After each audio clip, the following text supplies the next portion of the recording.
Welcome to Pindar Poetry. We hope you learned something new. You begin by confirming the essentials. Open Settings and check the device OS and widget app versions because mismatches often break integrations. Once done, make sure location services are enabled and the weather app has permission to use your location since the widget depends on that. Then verify your network, switch between Wi-Fi and cellular to see if the issue is connectivity. This first pass removes common blocks and prepares you for deeper troubleshooting steps. Now you reset the widget and the app. Long press the widget and remove it because a fresh instance often resolves state errors. Next, force close the weather app and clear its cache or app data if your OS allows. This removes corrupted temporary files.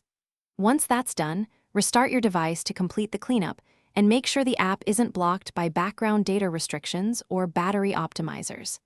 These steps rebuild the widget's connection to the app and to system services. To finish, update the weather app or reinstall it, because a clean install fixes damaged binaries. You can also test a different weather app to see if the problem is system-wide. Make sure privacy settings or a VPN aren't blocking location or network calls, and verify APN settings if on cellular. If the widget still fails, enable any available diagnostic logs or gather system and app version info, then contact support. Providing those details speeds resolution and prevents repeated steps. Thanks for watching. Consider subscribing if we helped you.